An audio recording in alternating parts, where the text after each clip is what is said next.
of, ongoing research and more studies and neuroimaging that chronic inflammation is the primary driver of not only a lot of mental health symptoms, but a lot of physical health symptoms.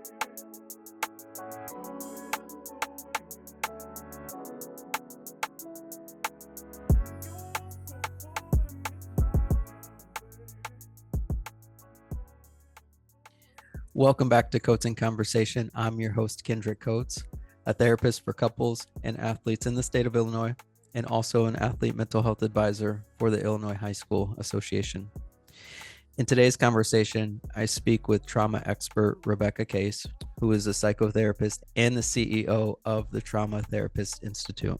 In the first part of this episode, Rebecca talks about why her work is so important. And Rebecca has done a lot of different things over her 20 years of being in this space, ranging from being a speaker, an author, an educator, a transformation coach, and also an entrepreneur. We then dive into what trauma actually is. Towards the middle part of the episode, we talk about unresolved trauma, what it looks like, and then the stigmas around trauma. In the latter part of this episode, we go into detail about polyvagal theory and some of the misconceptions. Towards the end of the episode, we talked about some of the changes that she would like to see on the legislative side of things as it relates to trauma. I truly hope that you enjoy this episode as much as I did having it, and be sure to like and subscribe to Coats in Conversation to catch more episodes like this. Rebecca, I've been looking forward to this conversation because I know we're going to dive into some phenomenal things as it relates to trauma, polyvagal theory, etc. You've you've been in this space for quite some time and you've done it all: books, teaching, as a clinician, business. Why is your clinical work or any of the work so important to you? Oh, I love that question. This work is important to me because I just feel that my passion and my purpose is to try and help ease the suffering of the world. And everything that I do, whether it's writing or direct clinical practice or consulting or teaching, has some effect on that, hopefully in a positive way. And, I really got drawn to trauma work specifically because I just think it's incredible to stand alongside somebody on such a healing journey and to witness the power of the human spirit to persevere and overcome. And especially when you sit with clients who experience the resiliency that can come after resolving and working through traumatic experiences that in our field we call post traumatic growth, that just really fills you up and gives you a lot of hope about the world and the human condition. Mm. I think humans, we're an interesting species, Mhm. but I think they're sometimes, I don't know if we give ourselves enough credit for the things that we have to endure, the things that we have to overcome, and just even navigating just the social changes that seem like day to day are Mhm. changing. In addition to that, I think that there are experiences that a lot of us have had that make or can cause a major impact on just our overall development. And I think I often hear this word trauma. It comes up, and sometimes you look on social media and it almost seems like some people can use it out of context for anything. Others may use it in the appropriate context. I'm not here to say that, it's got to be perfect, but I've always thought, what actually is trauma? So from your perspective, like, how do you define trauma? Yeah, and I agree with you. We went from in like the 70s and the 80s to thinking about trauma as purely something that combat veterans experienced, and then we understood it within the context of sexual assaults, and then we've understood it to be much more vast and broad than that, and almost kind of swung to a far end where yes, on social media, you see people talking about kind of anything that's stressful and upsetting is like traumatic, and it's not. And Mm. and I think that we're in this place as a health profession, still really trying to define what is trauma. And from my perspective, I don't think that trauma is just is just a one lane kind of definition because I see it as there's kind of two parts to trauma. There are traumatic experiences, and then there are unresolved trauma responses that our nervous system can um, emulate through continuous hijacking of unresolved experiences. A traumatic experience is not defined by the event, but rather by the nervous system's response to that event. And so a traumatic experience tends to be something that's out of day to day context. It is overwhelming, it floods your capacity to cope, and it typically involves really intense fear and some kind of imminent psychological or physical threat. Trauma responses, especially unresolved trauma responses. So, when we talk about what is trauma within the field of psychotherapy and counseling, we tend to be talking about common symptoms that people present with that are impairing their functioning, that are the outcome of a traumatic event that has failed to integrate from a neurobiological perspective. And when I say fail to integrate, that is not a failure of that individual person's morality or ethics or anything to say about them. It's just like this was beyond my nervous system's ability to process and make sense of. And so it has failed to integrate, and I'm suffering because of it. I think it's important that we understand those two kind of aspects of trauma of what is a traumatic event and then what are unresolved trauma responses that impair functioning because you don't always have unresolved trauma responses after a traumatic event. In fact, most people who go through a traumatic event don't go on to develop long term symptoms that impair their day to day functioning. And that I keep saying impair day to day functioning because that's such an important defining concept that we use in the counseling field, right? Like it's quote unquote a problem if it's like really impairing your life.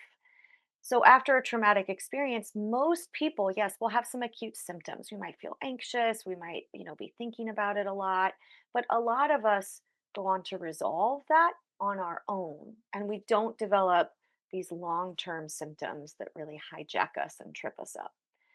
But some of us do go on to develop those symptoms. And that's where we see PTSD, depression, anxiety, addictions, phobias, OCD, common symptoms, and psychological diagnoses associated with unresolved trauma. So I think Hmm. it's important that we understand kind of those two concepts and kind of like all cacti are succulents, but not all succulents are cacti, right? Like all trauma symptoms are the outcome of traumatic experiences, but not all traumatic experiences lead to long-standing traumatic unresolved symptoms.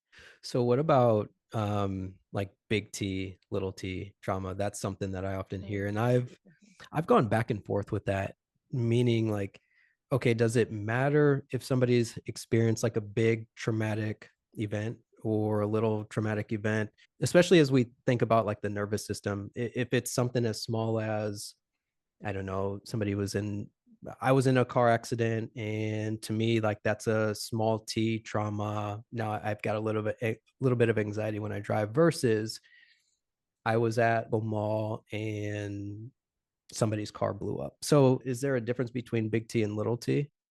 There is. So big T and little T traumas have historically been used in our field to kind of define big T traumas being those incredibly acute, imminent, like you think that you are going to die kind of events, right? Extreme fear, extreme stress, like truly life or death kind of situations. And then little t traumas are considered adverse experiences that are stressful to the nervous system, but don't carry the same kind of imminent imprint, we could say, right? So being bullied on the playground, for example, is considered a little t trauma. It's incredibly stressful. It's going to mess you up if it happens over a long period of time. But it's not something where in that moment, I mean, maybe in some situations, of course, but in that moment, you might not be worried like my physical health, my physical wellness. This is a life or death situation. So it's important to think about the context and the whole person within which those events occur. If you have a lot of resiliency in your life, you have, social supports, you have your basic needs covered, you don't have a history of surviving and living through a lot of little T's. One big T traumatic event can certainly be impactful, but you have this resiliency in your nervous system that you can return to. And so it might be I went through this horrific, really scary experience and I'm having some very acute symptoms, maybe even PTSD from that experience. But because you had this foundation of resiliency to return to, it's less likely that you're actually going to go on to develop really complex and impairing symptoms from that event.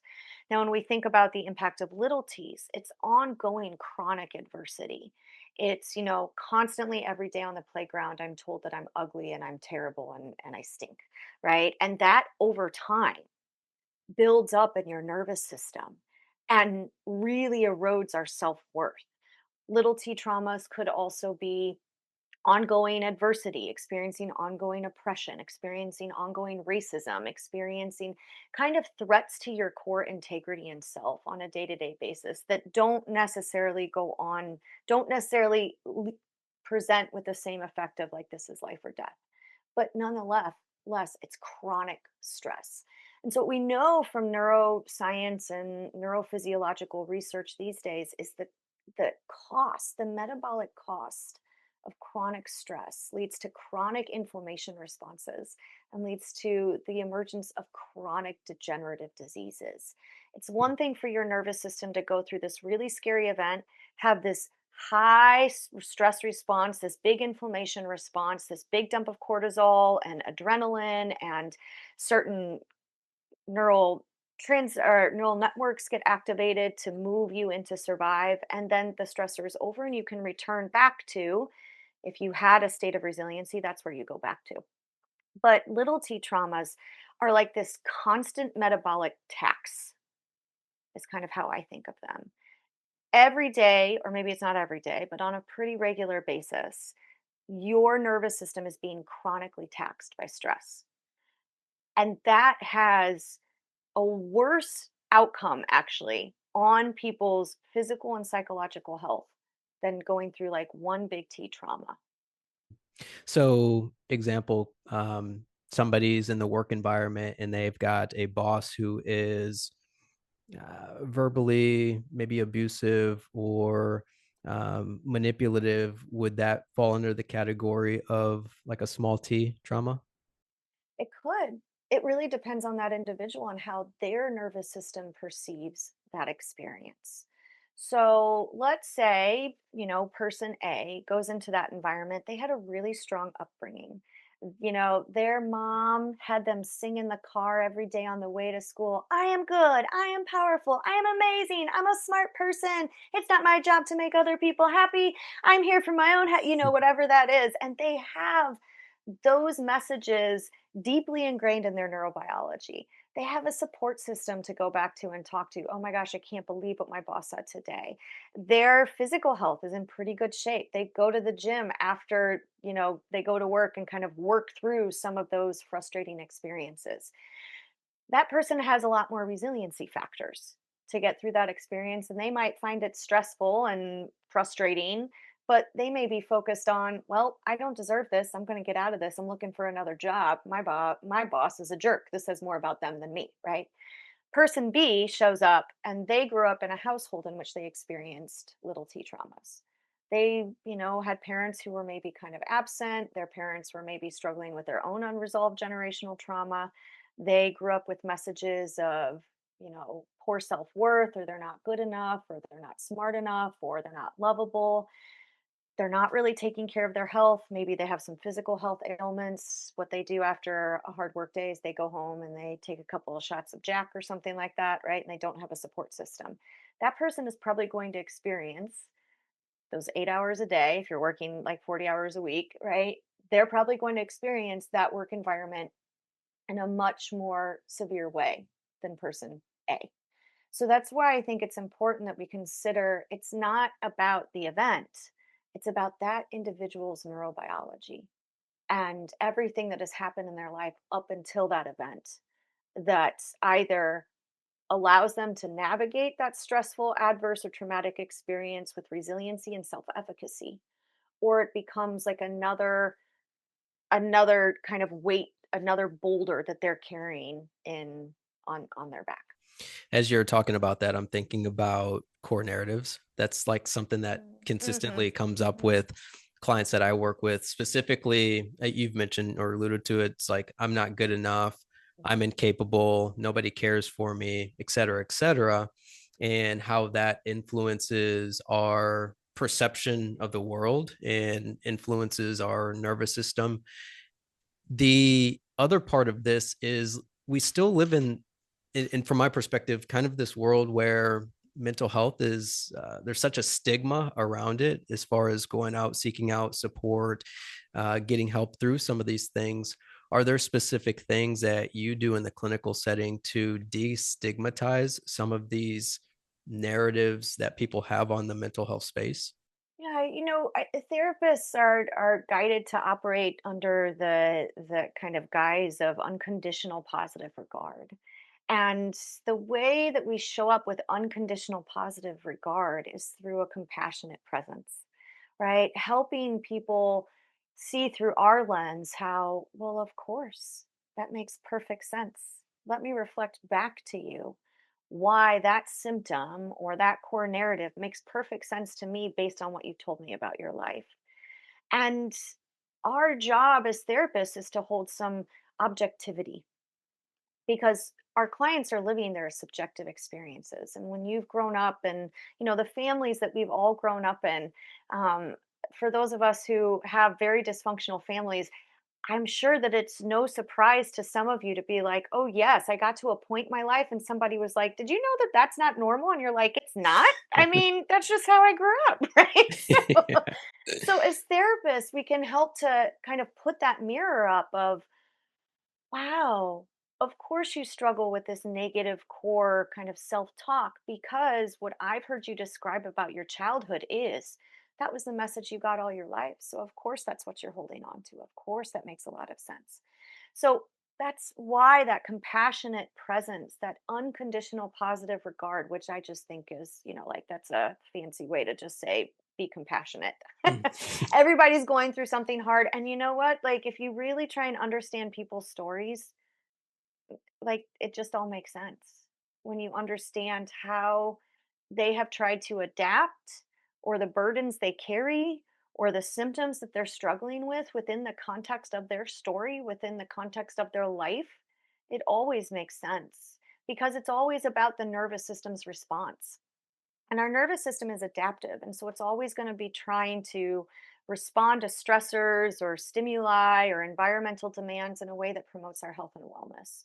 And so we can understand symptoms as, well, of course, you're really anxious and you're constantly ruminating about this thing. Your nervous system is just trying to play out various scenarios and make predictions so it knows how to respond. Of course, that makes sense. It doesn't mean that anything's wrong with you, but for a lot of our clients and even for ourselves individually, like therapists go to therapy and we're like, oh gosh, of course, I know this, right? Like I have a degree in this, but it's that challenge of being the subjective experiencer and the objective witnesser. And when you can be that objective witnesser and reflect back with compassion, of course, this makes sense. I think that that is like the first pathway for people to really understand themselves and to begin the healing process because then we start to question maybe this message that I carry that I'm not lovable is not actually accurate. Yeah. I'm just even like thinking about my own experience in therapy. And for so long, I think I intellectualized so many Hmm. different things. So, as a former athlete, intellectualizing, feeling like I'm no longer an athlete and nobody cares about me. Nobody's clapping anymore. But it wasn't until I met with a therapist and she started helping me unpack what's actually locked in my nervous system. And I find that seems to be something that some of the clients that I've worked with, they're not really in tune with the nervous system. And I don't know if that some of it is just like we've been taught to intellectualize our experience. Can you go more into the nervous system specifically as it relates to the polyvagal theory and how it can be such a transformative approach to healing for people? Yeah. Well, I really appreciate your share and how helpful it was when your therapist helped you understand what your nervous system was carrying. And I really feel that this awareness of the nervous system is something that's just kind of popped up, especially in pop psychology and the self-help world in like the last 1 to 2 years. Right now it's like everywhere. Everybody's talking about the nervous system and reset your nervous system. But what does it mean? So, our nervous system is a vast, complex system that guides every moment of our lives. It makes feelings possible. It tells you, it's what allows you to know, like, I'm hungry, or I'm thirsty, or I'm well rested, or I'm tired. It's what allows you to form memories. And your nervous system is always trying to operate in a way that is going to promote your survival. Its number one job is to keep you alive.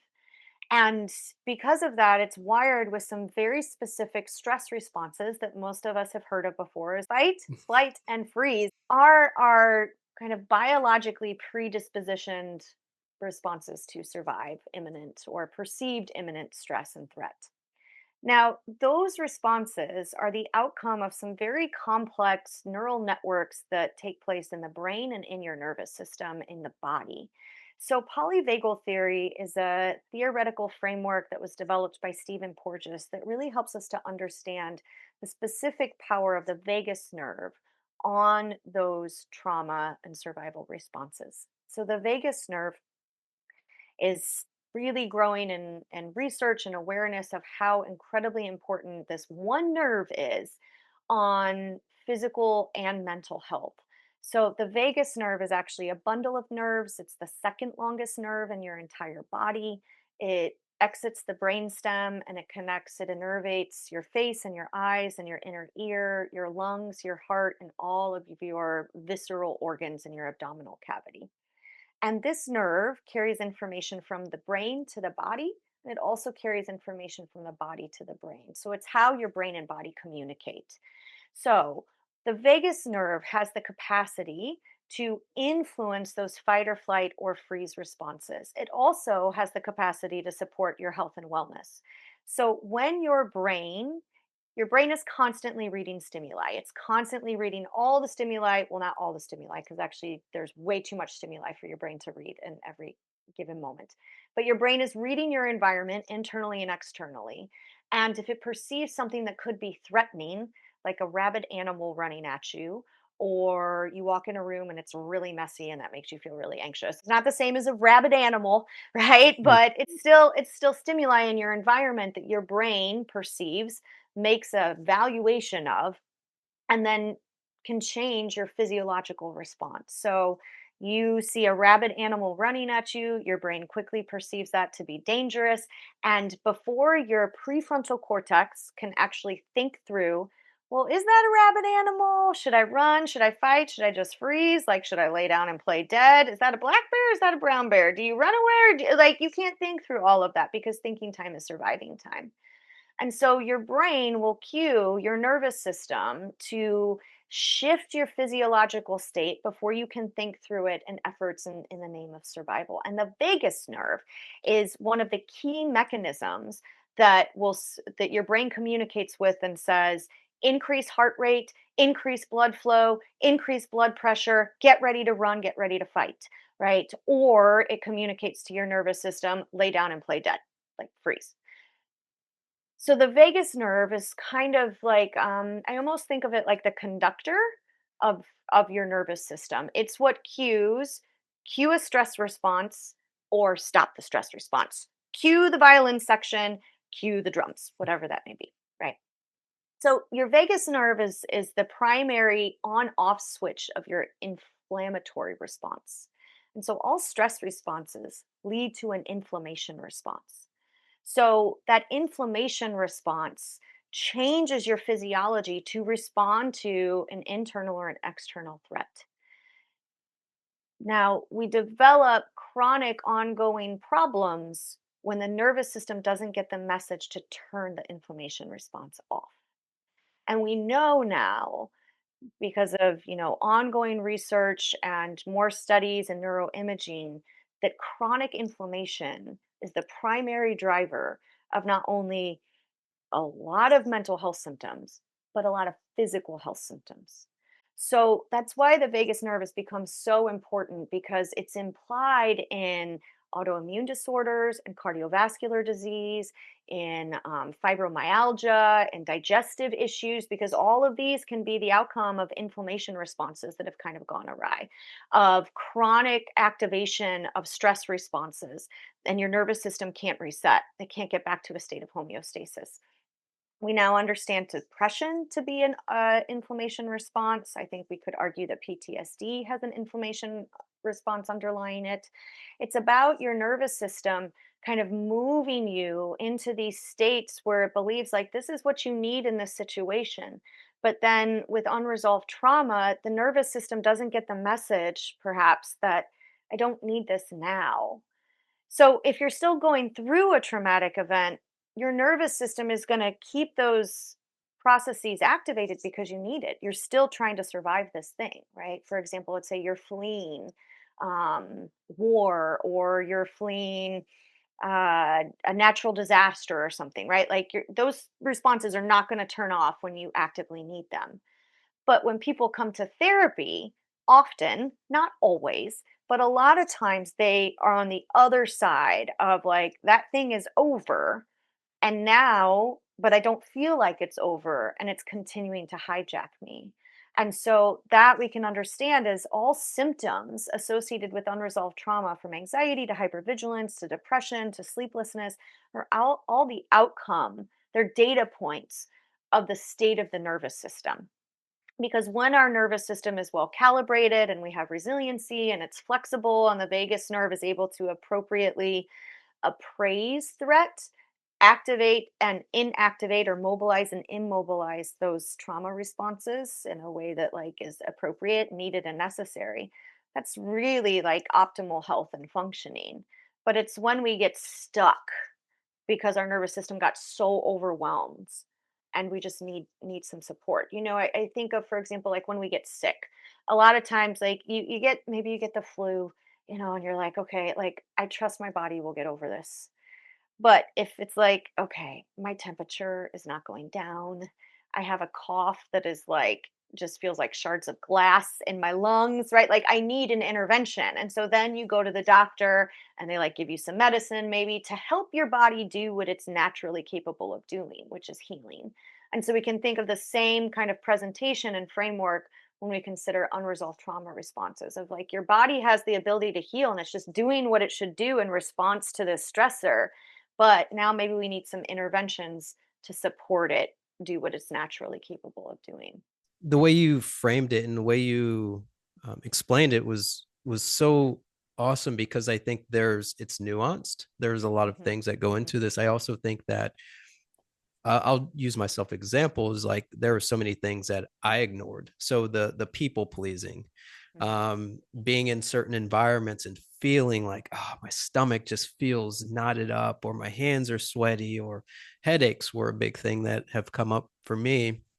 From your perspective, why do you think we've been a little bit slow to incorporating the brain and the body in like this holistic healing when it comes to therapy versus like intellectualizing only? Mm. Yeah, well, I think if you look at the origins of psychotherapy, it's clear, right? So the origins of psychotherapy really began mostly by, white men sitting in a room and not disclosing anything, and right, like somebody lies down on a couch and somebody sits here in a chair and takes notes and diagnoses and judges. And, Yeah, that part. yeah, it did not start in a compassionate space, in my opinion. My great grandfather was a psychiatrist, and supposedly he was like pen pals with Freud. I don't know. That's like, I have yet to find evidence of it, but that's like the family, like family story about him. And I never met my great grandfather, but what I know about him and pictures I've seen of him, and even like I have some of his journals that he wrote. And and I'm like, I would never wanna sit with this man, and, like, he does not sound compassionate. Pictures of him, he just looks like this really grumpy old white guy, and, like, just does not like embody like unconditional positive regard, I Yeah. would say, you know. So, and if we even look back at how women and individuals of color were treated in the mental health field, there was a lot of manipulation. There was a lot of, exploitative practices. There were very unethical things that happened. And the field of mental health and physical health has been founded on what is quote unquote normal for a white male. Mm, Right. And so, if we also think about some of the values embodied in patriarchy, right? It is like very intellectual. It's not like feel your feelings. It's about like suck it up, buttercup, pull yourself up by your bootstraps, individualism, think your way through it, right? Be tough. So I think that we have kind of these socio-cultural um, factors that are wrapped up into the, what we see in mental health present day that I'm grateful. I think that there's significant progress and change happening because now everybody's talking about the body and trauma lives in your body. And I'll be honest, like I don't totally agree with that because I think that that is also problematic because trauma lives in your nervous system and your body re-experiences it. mm, So, yes, like yeah. and using your intellectual brain is not a bad thing. Like this shouldn't also be an error where like we poo-poo the brain, like our Yeah. prefrontal cortex is absolutely amazing. It's what's making it possible for you and I to have this conversation right now, right? So, I think that this pendulum kind of swings from one extreme to the other. I mean, we see this in all other kinds of like socio-cultural happenings present day, right? Of this extreme swinging pendulum. And how do we find kind of the real middle ground of like, well, yeah, our brain is useful and powerful. And so, how do we use our thoughts in a way to influence our neurophysiological state? But how do we also understand that you are a complete being with a body and with a nervous system, and your nervous system drives your bodily functions. So, when people say like trauma lives in your body, I'm like, trauma is re-experienced in your body. Like that traumatic experience does not live in your elbow. That traumatic experience does not live in your gut. When it gets activated as it's stored in your brain, your autonomic nervous system, because of what the vagus nerve does, causes this response, and you experience that yuck and distress, that unresolved trauma through physical sensations in your gut. So, I would love to see us take this more holistic approach of, we need the brain, we need the body because it's one system. Your body doesn't really, you can't go to therapy without your brain, and you can't go to therapy without your body. you need you need it all. And so I think when we get curious about how do I understand, like you said, like this sensation in my gut as my nervous system is speaking to me, just like if you were like, oh, all of a sudden, like I'm sneezing a bunch and my eyes are really watery, you wouldn't take that to mean like this means I'm a bad person, right? You would probably take that to mean your brain would start thinking like, oh, do I have the cold? Do I have the flu? Is it allergy season? Oh, did I just start sneezing when I walked into a different environment? Maybe there's an allergen in the air, right? Like you start to try and analyze what's the significance of that symptom. And I really encourage us to all try and do the same with our psychological symptoms, with those symptoms that feel like they're associated with emotional content, because it's all just your nervous system saying like, hey, want you to pay attention to something. I have some stuff that's unresolved. Maybe go see that therapist. Get some compassion. It'll make more sense. I think that's the beautiful thing about therapy, though. It's like, so I work with quite a few athletes, and athletes historically have been intellectualized quite a bit of things, Mhm, because it's like we are in these sports spaces to where, if we get, I played football and ran track. If you get tackled, okay, it hurts, but you can't come off the field because I got hurt and I got tackled and it hurt too much. Because then there's like that judgment of, well, he's a wimp and he's this and he's mhm, that. But there's the beautiful thing about therapy is we are able to be in a space that compassion and also allowing open up space to allow people to be able to make connections of, hey, this feeling in your stomach could be tied to this. What are your thoughts on that? And then like being able to kind of connect that brain body in a more holistic way to where their nervous system is safe enough to experience Hmm. versus having this arm's length kind of approach to therapy to where I'm not going to engage too much, but I'll tell you everything that I've gone through. But if I have to feel anything, Hmm. yeah, I'm gonna have to get out of this room. And it's so real because you hit it on earlier, just the framework and how this psycho this therapy space has been developed from just like one lens. It hasn't taken into Hmm. cultural context of how people experience emotions differently. I get so frustrated sometimes seeing that people have been in therapy for years and years and years and haven't got any sort of resolve on the thing that they've been experiencing. And it's like, that sucks. Like to be in therapy for years and years and years and years, making this investment, but it's like some people have told me like it feels like it just happened yesterday. It feels like I'm still at step one. And I know that can be the case for some people, like especially when you're dealing with complex PTSD or trauma, but it's like we got to get the body in here. Like we've got to get the Hmm. body in here. Hmm. Um, what are I know like as far as you're not anybody's therapist until they sign documents, and same thing for me, but are there things that you would be able to provide the listeners and viewers that they'd be able to begin to implement today to better assist or better help their nervous system? Yeah, I think first is just based on this conversation, opening up the doorway for curiosity. Curiosity is, in my opinion, perhaps the most important variable for living a good life and for therapy to work. Like, you have to be curious. And the reason that curiosity is so important is because, as you were just saying, right? Like, we show up with these belief systems or these defenses or just like ways that we have learned to express or suppress thoughts and feelings based on our attachment, our culture, our, geographically where we live, our neurodivergence, all these factors play a role in how we experience ourselves and the world around us. And so we can kind of get stuck into these paradigms that maybe we haven't paused to question. And pausing to question can sometimes open the door of, oh, well, maybe that's not in fact accurate, you know? Maybe that's what my mom was told, but maybe that's not true for me. Like, maybe that's not right for me. Or maybe even like I've been in therapy for all this time and nothing's changing.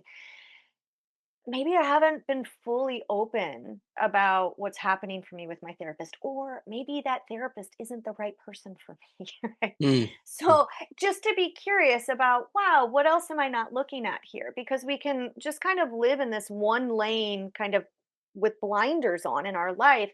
And when we pause and say, could there be another explanation for that? We take off the blinders and sometimes we discover something really amazing about ourselves or about other people or the world.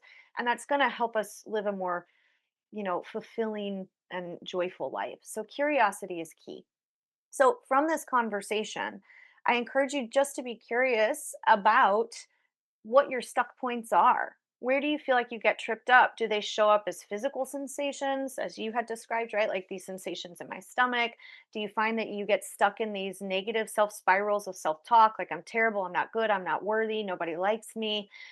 Does it show up in something else with panic attacks or rumination, or you keep playing the story over and over and over and over again in your head? And take a moment, be curious about what might my nervous system be expressing to me in that. How is my brain and body perhaps trying to protect me or get my attention? And this is where journaling can come in. I know sometimes people hear journaling of like, oh, journaling. We talk about journaling, and people are like, some people love it, and then some people don't. But and I'm not one who journals every day, but sometimes when I'm trying to get really curious or explore like what's the significance of this stuck point, I'll just sit down and I'll write to it and I'll invite it to write back. Like, what are you here to tell me? When did you show up? Like, what might you have to offer that could help me live a better life? So, sitting down and writing. I also recently wrote a book that was published this year called The Polyvagal Solution. And it really talks about, in a very simple way, it takes, dense concepts from neuroscience and from polyvagal theory and puts it into digestible, relatable self help language. And if you're curious about learning more about your nervous system, I would definitely recommend checking that book out. It's not too big of a read, there's exercises in it, so you can really embrace some of these concepts and many that we haven't talked about here today. But it also will give you exercises that will help you really understand them and also to just kind of form a better relationship with your nervous system. Because when you can understand some of the basic principles of how your nervous system works, all of a sudden it doesn't feel like it's controlling you. It doesn't feel Mm. like it's working you, right? Like you are the victim to your neurophysiological responses. You're never going to be like the complete captain of your neurophysiological ship because like your nervous system is just wired to do things without your consent. But especially when we're talking about unresolved traumatic experiences, overwhelming stress, when you can understand how your nervous system works, all of a sudden you can start to work with it, align with it, and not against it. Is there anything that we haven't discussed in today's conversation that you're just like, I think people really need to know about this thing as it relates to maybe the nervous system, polyvagal Mm. theory, or just like in general when it comes to mental health? One of my frustrations with the mental health community is, we kind of started out talking about like what is trauma. And as we briefly reviewed, it's complex and it's nuanced and it's multifaceted. There's traumatic experiences and there's trauma responses. And one thing that really frustrates me is that we always talk about trauma in the psychotherapy world as if it's something that's in the past, in people's rearview mirror. And it's not.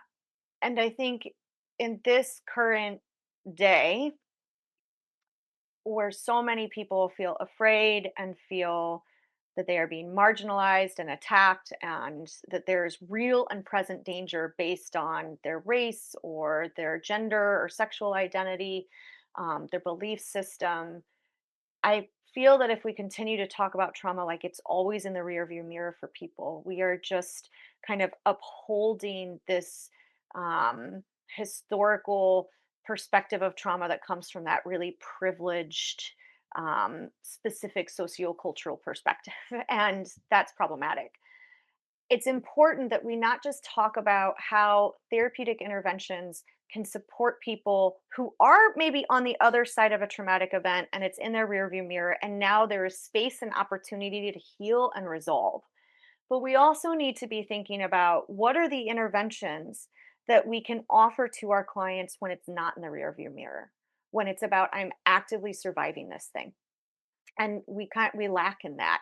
And additionally, I think that it's important for our field to start talking about our role in advocating for trauma informed policy. Mm, Right. I mean, yeah, our job as therapists is to kind of work ourselves out of a job. But as long as there are policies that are being implemented on state and national levels that marginalize and oppress and take people's rights away and diminish their accesses to resources like healthcare and food and housing, we are far from working ourselves out of a job. And we're continuing to exist within this society that perpetuates trauma through policies and procedures that marginalize individuals and leave them at greater risk of experiencing traumatic events. I would love to live in a society that thinks about trauma informed care not as something that like nurses and doctors and mental health professionals do, but as something that we embrace on a legislative level, something that we embrace from the top down. Because you can't like deep breathe your way out of racism. You can't, like, let's go do yeah, some box breathing or journal about oppression and yeah. find resolution in that. So the nervous system will continue to respond in ways that it believes is adaptive.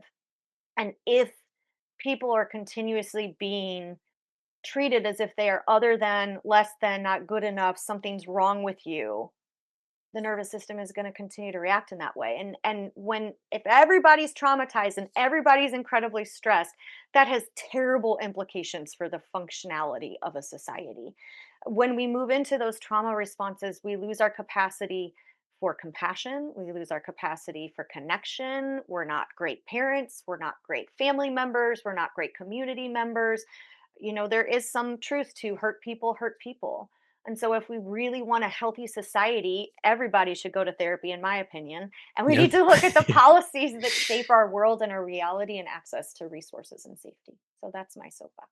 Wow. That, I mean, you couldn't have said that any better, because I think it is, I think our society sometimes views this as like kind of like the others. It's the others problem, but really Hmm. this impacts everybody. Like it Yeah. literally impacts everybody. And I think I don't know where we went wrong. But it's like, just because, like for me, being an African American male who has some of those experiences, but it's like my experiences impact all of the spaces that I go in, regardless, like because it's our nervous system. My nervous Hmm. system feels maybe not safe, and other people can feel that. And so it impacts them, it impacts the way they interact with me. But the other part you said, it kind of takes us away from like all of these other being compassionate. And I think about it just like takes us away from caring. Like it Yeah. truly takes us away from caring. And that's just the most frustrating part of all of this, because there are so many people out there who genuinely need care. Their Hmm. nervous system needs care, and they may not have opportunities to be in a space where they can just be heard, seen, and appreciated for who they are as people, which is like it it breaks my heart, because we are trying to do the best we can as clinicians, only to hear that our clients have gone into other space and basically reactivated again from the things that we work on in therapy. And Hmm. yeah, people are resilient, but there comes a point, in my opinion, where it's just like, gosh, the nervous system, can it handle all of these micro Hmm. aggressions, all of these Hmm. micro isms? Hmm. Yeah, I don't know. And I would like to see a better world where we could, like you said, be trauma informed via policy. Will that happen? I think that's why we do some of the work that we do, to try to be influential and change some of these things Hmm. that are just tearing people down. Is not part of the, yeah, it's just not good. It's not good. It doesn't help anyone, right? I mean, we're a complex web of interconnected beings, and when one group is being attacked and marginalized and traumatized, even if you feel like, well, I'm not part of that group, like I don't share that identity, so it doesn't affect me. When you throw a big boulder into a pond, the biggest ripples are right where it lands, but those ripples ripple out all the way to the edges of the pond. And we are a group of human beings on this planet sharing space. We all live in the same house. Technically Yeah. speaking, right? So, yeah, what one group is doing on one wing of the house is going to influence another group, whether or not it's acute and really clear and evidence. But it does all ripple through. Like sharing resources and creating equity for people is not like pie, right? Like I gave you a piece of pie, so there's less pie. Like equity doesn't work like that. Like you Right. give people pie and there's more pie. Yeah, yeah. And yeah, I like you. I mean, I don't think I'll see this in my lifetime. I think this is going to take decades and generations and centuries to get to a place where I have hope that human beings may be, and hopefully we're still around then. But I think I was it Barack Obama who said, hope is free. So I'll hold on to it. Hope Yeah, is free. It's yeah. it's way better than despair. For sure. It's less For sure. metabolically costly than despair. So Yeah. Yeah. yeah. Rebecca, as we wrap up, as you think about all of the work that you've done, all of the people that you're helping and continuing to help, what do you want your legacy to be? Oh man, I gotta really think about that. Oh, you end I'm with a sorry good to put you one. on the spot. Oh man, ooh, that's a good one. Let's see, who I want my legacy to be? Um, one of my mantras that I live by. I don't know if this might be like what I want my legacy to be, but to just encourage and inspire people to always stay humble and stay brave. Stay humble. I think when we're humble, we're curious, I don't know everything. I am only the expert on my life. And there's more that I don't know that I do know. And the more I learn, the less I know. So to always stay humble of, you're small and you don't matter and you do matter, Mhm. like to hold both, but to always be brave too. How do you show up and advocate for the person who's, you know, really getting hurt right now? How do you show up and be the person who shows what it's like to be compassionate when everybody else is being judgmental? How do you stay brave and advocate for yourself and say your truth and try and affect change? So Mhm. I think that's how I try and live. And so I hope to inspire other people to live that way too. Yeah. Yeah. I love that. I love that. Rebecca, I just want to thank you for all of the work that you do in our space. I took one of your trainings months ago, and as some of my athletes say, it was a whole vibe, coach. And I say Oh, like your training was a whole vibe, not only from just how you showed up, but how you held space for people, whether questions were asked, or I mean, we were on a call at one point. um, Everything about you just identifying some of the things that most people don't address or don't speak up about, and it shows in your work. And so I am so appreciative of what you do and what you continue to do for our space, because your voice and many others like you that are doing some of this work are what creates some of the systemic changes in this world that we're wanting to see. So I thank you for everything, and thank you for coming on to Coats in Conversation. I'm so touched by that whole vibe coach. I'm definitely taking that with me today. Thank you. I am touched. Yeah, And thank you so much for the yeah, invitation and sharing space. of This was course. lovely. If people want to work with you, learn from you, how can they find you?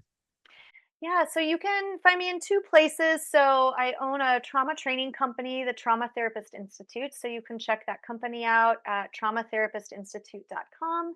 And then you can also check out my personal brand at rebeccacase.com. And I do speaking engagements and I write and do keynotes and um, coaching through that angle. So Yeah, love it. Thank you so much, Rebecca.